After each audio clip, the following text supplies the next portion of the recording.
Hello, I'm a worm. I live in the dirt. Hi, I'm a beetle, and I help make the dirt. You know, dirt gets a bad reputation. It's not fair to dirt. Dirt's very important to life on this planet, and people need to understand that. Dirt is really important because it holds up our mailboxes, and without it, all the mailboxes would just fall over. This ain't about mailboxes. This is about the reputation of dirt. You know, it ain't fair. People say this is dirty, this is filthy, I soiled my pants. Dirt, yeah, it's got bacteria in it, but it ain't all bad. Oh my gosh, I've been carrying this around for nothing. No, that ain't what I'm saying. What I'm saying is that there's bacteria in the soil, in the dirt, that keep you alive. You see, nitrogen is needed to make DNA, proteins, that's like your muscles. And even though 78% of the atmosphere is made of nitrogen, we can't use it. You know who puts it into a form that we can use? Bacteria. Bacteria! You know where that bacteria is found? In the dirt! In the dirt. These bacteria are called nitrogen fixators because they take nitrogen and they put it into a form that plants can use. We eat the plants, or you eat the plants because, hey, I eat the dirt. And then you get your nitrogen.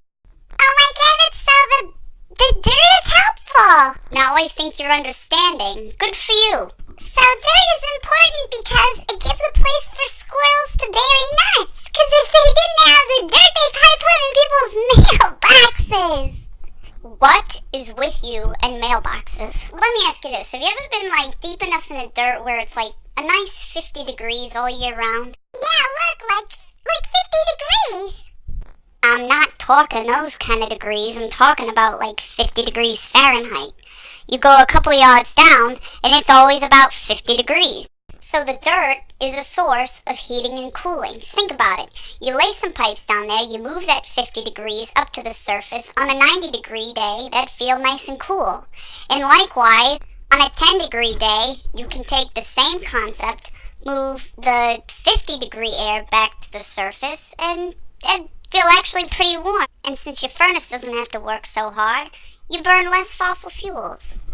It's called geo-thermal heating and cooling. What do you think? I think I'm stuck. This is a joke to you. Do you understand how important you are to dirt? Me and my family live in a log, and we chew up the wood, and then we poop it out, and it kind of looks like soil. Exactly. You take dead material, and you're breaking it down and returning it back to the soil that it originated from. You know, I have a cousin. He does just about the same thing. He lives in a worm bin in a really nice family's kitchen. They put their food scraps in there. He eats them along with the other worms in the bin, and they return it back into the soil, putting all that good organic material back into the dirt. Yeah, that's called composting. Good for you. Where'd you learn that? I learned it from one of my squirrel friends. Oh, and I bet she lives in a mailbox.